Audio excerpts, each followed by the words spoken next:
the efforts of the chartered accountants all over the country for effectively adapting to the changes that have been made over the decades, thereby lubricating the transition from one tax regime to another very easy.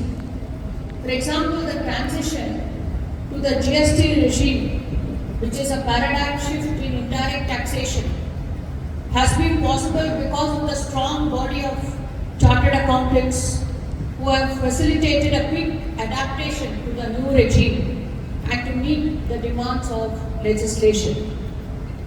In this context, I must say that if GST regime has been successful till date in its implementation, in its true letter and spirit, it is because of the energy and expertise of professionals such as the chartered accountants all over the country. So therefore, it is necessary to acknowledge their role both pre and post introduction of the GST regime in India.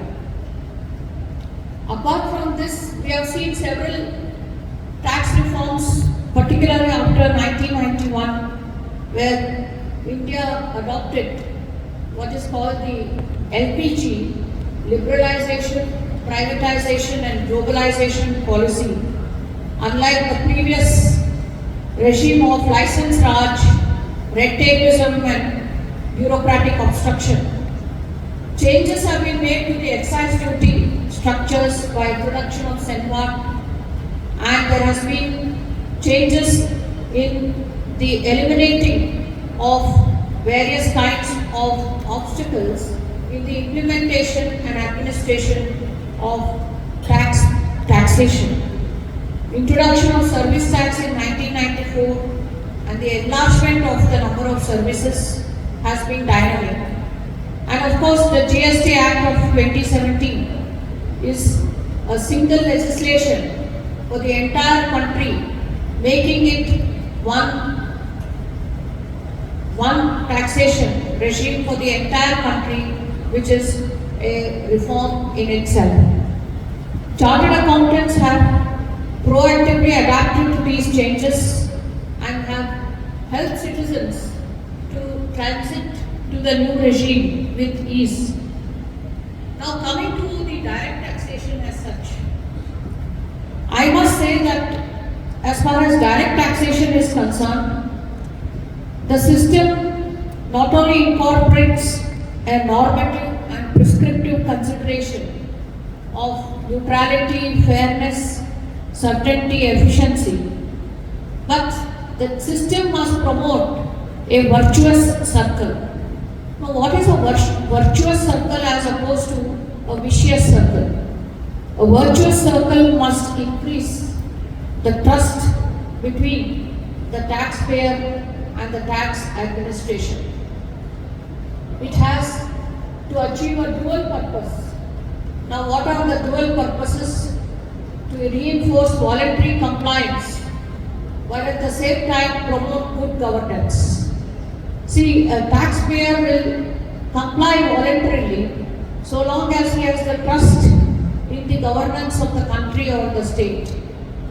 Therefore, it is in this context, I must say, that the role of the CAs is significant. They can be effective catalysts in securing the circle of trust between the taxpayer and the tax administrator. The integrity of the CAs determine the efficiency and functioning of the nation's taxation system. Now coming to the modern trends in taxation, I must say that most of the democracies are welfare democracies. Taxes are levied, as I said, for various projects and plans to be implemented for the citizens. But however, the sad reality of our economic life is that huge sums of unaccounted money is in circulation, endangering the very fabric of the economy and distorting the economy. Therefore, there are many concepts and processes involved in the present taxation regime where vigilance of the chartered accountants and auditors is very much important. For example, the concept of self-assessment carries with it the requirement of good faith practices. Particularly after the Satyam computer scam, though it is unsavory and the unprecedented and idiosyncratic ways in which it was done, the Satyam example must be a cautionary tale to all companies, auditors and authorities. In that context, it is necessary to discuss the role of the auditor in preempting manipulative practices. The duty of the CEO or the auditor is to provide an independent opinion on the financial statements of the enterprise. The auditor needs to obtain sufficient and appropriate audit evidence to draw conclusions on which he or she would base opinions. The chartered accountant or auditor must demonstrate that they have exercised due diligence. Therefore, transparency in accounting is imperative to the economy in many ways. For instance, in the absence of accurate financial reporting, it would be difficult for banks to allocate funds or credit. It is the quality, reliability and objectivity of the information which stakeholders rely upon to make informed judgments and to allocate resources effectively. Transparent accounting is critical in lending credibility to financial market transactions.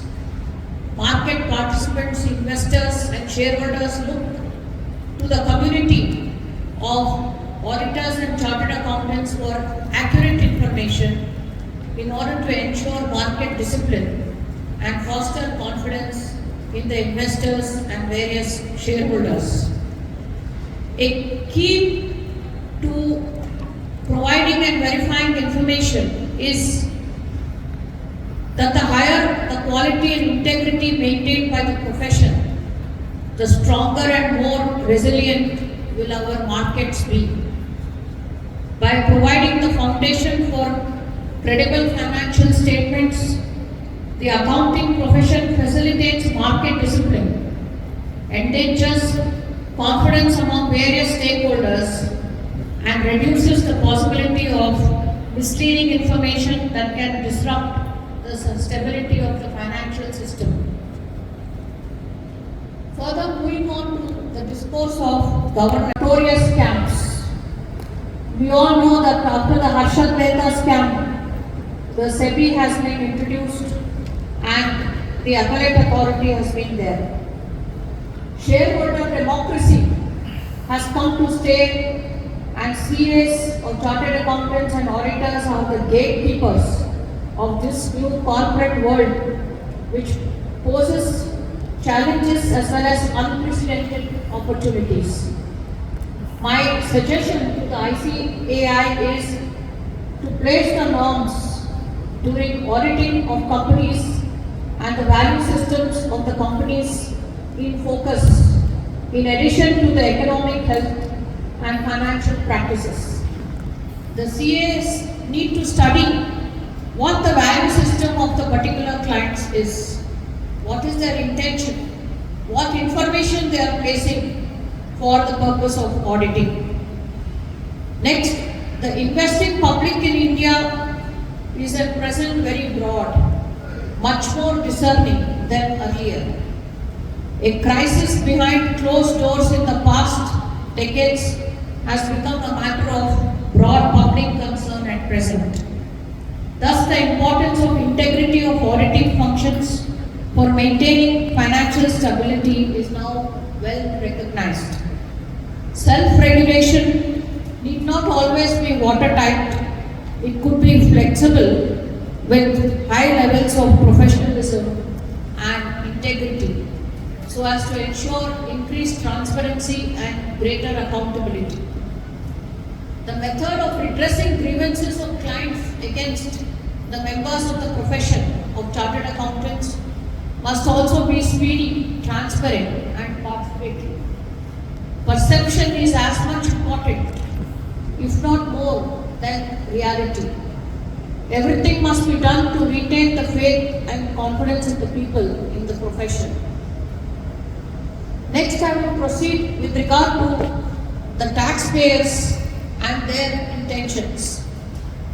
Every taxpayer is at liberty to minimize the taxation obligation and to choose one legal method or the other as vehicle for a transaction. But when it comes to chartered accountants, lawyers and courts, we need to look at the substances of the transactions rather than the form. The use of artificial devices such as holding companies, subsidiaries, treaty shopping and selling of valuable rights and properties indirectly by entering into a maze of framework agreements in the name of tax planning must be looked at seriously. We all know the famous words of Justice O. Chinnappareddy when he wrote a separate opinion in the case of McDowell, where he said that, and I quote, "No one can get away with the tax avoidance project with a mere statement that there is nothing illegal about it." In this context, I must state that the proper way to construe a taxing statute by a court while considering a device to avoid tax is not to ask whether the provisions should be construed literally or liberally, nor whether the transaction is unreal and not prohibited but by statute, but whether the transaction is such that the judicial process can accord approval to it in the name of tax planning. Referring to the court's attitude, I must say that while dealing with taxation cases where clandestine devices are used, in Vodafone case, Justice Radhakrishnan said, and I quote, "It may seem hard that a cunningly advised taxpayer should be able to evade what appears to be his equitable share of the general fiscal burden and cast it on the shoulders of his fellow citizens. But for the courts to try and stretch the law to meet hard cases is not merely to make bad law, but to run the risk of subverting the rule of law itself." Unquote. Therefore, when a transaction is shown to be fraudulent, circuitous, designed to defeat the interest of the shareholders, investors, or the revenue, the court will lift the corporate veil and examine what is the subject of the transaction.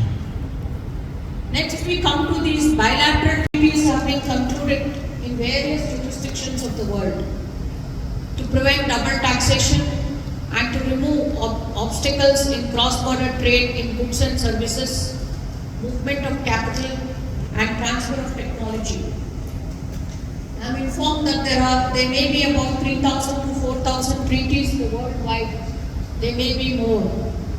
But it is all giving rise to what is known as an abuse by way of treaty shopping. Treaty shopping typically involves an attempt by a person or an entity to indirectly access the benefits of a tax treaty between two jurisdictions and facilitate it to pay the taxes, and those who evade or violate tax law will have to face the consequences stipulated under the law. As chartered accountants, you should convey the same message to your clients and advise them that it is in their best interest and in the interest of the nation and governance to comply with the tax laws in letter and spirit. More importantly, CAs must themselves regulate the tax laws to avoid any conduct that would discredit the profession. Needless to specify that the CAs must refuse to represent clients who insist on resorting to unfair means. At this juncture, I must also highlight the need of CAs to embark and continue on a career-long journey of self-education. I was impressed to learn that the ICAI has encouraged research and training and has introduced continual profession education (CPE) project to enable its members to cope with fast-paced changes in the profession particularly with the advent of technology and its changes, which has revolutionized future accounting and auditing practices. Emergence of a knowledge economy and developments in information technology has redefined trade and commerce globally. The forces of globalization have opened up numerous opportunities for Indian chartered accountants, making it necessary for them to cope with changing economic and business environment. Indian accountancy firms should take up effective capacity building measures to equip themselves to face the competition internationally. This morning I was informed the talents and endeavor thereby they are having to anybody else overseas. So there must be total recognition of the Indian chartered accountants who have come up with a rigorous curriculum, examination system and have upheld the best practices and ethics of the profession. Another aspect which I would like to highlight is with regard to financial inclusion and as to how Indian chartered accountants would spread this knowledge of financial inclusion. We have the CAs in the length and breadth of the country. They can bring about awareness to the investors, bring about financial literacy to the investors and educate them on microfinance, other innovative initiatives of the government, NABARD and other institutions.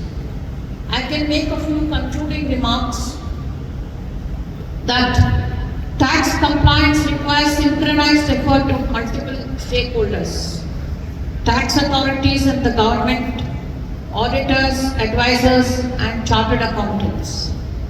Justice Oliver Wendell Holmes of the United States Supreme Court said, and I quote, "Taxes are what we pay for civilized society.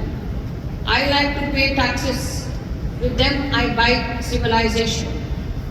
However, I find that the question which an ordinary taxpayer asks in our country is, am I paying taxes to buy civilization or to facilitate the wasteful expenditure and ostentatiousness of? Unless the government is able to establish that there is no ostentatious expenditure is controlled, the very foundation of our tax system based on distributive justice would be eroded. In this, I must recall Justice Sabyasachi Mukherjee in what he said in Play World Electronics in 1989, and I quote, "In order to create an atmosphere of tax compliance, taxes must be reasonably collected and when collected should be channeled towards expenditure which is not wasteful," unquote. Chartered accountants are relevant not only in securing corporate governance but governance in broader context too. The recent guidelines issued by ICAI on accounting of political parties are a testament to this fact as they seek to raise the bar of the quality and content of financial disclosures, thereby bringing transparency in our political system. The onus is on the CA, which tax evasion arouses in the minds of those that are unable or unwilling to profit from it. Chartered accountants are not to act as value-neutral professionals. They are a necessary adjunct, and their acumen and integrity and objectivity is closely important to the values that we possess in our economy. This aspect is relevant when CAs advise their clients with regard to the taking forward of appeals before the Commissioner of Income Tax Appeals, Income Tax Appellate Tribunals, High Courts and Supreme Courts. CAs must advise the clients to accept the assessments and discharge their tax liability when it is due, rather than advising on speculative appeals. In this context, I must stress the importance of preserving the independence of you and integrity of the profession. To separate your client advisory role from your role as public citizens, seeking to improve the functioning of the tax machinery of the nation. Integrity, objectivity, professional competence, and due care and confidentiality must be the doctrines guiding the work ethic of the chartered accountants. I once again thank the Bank of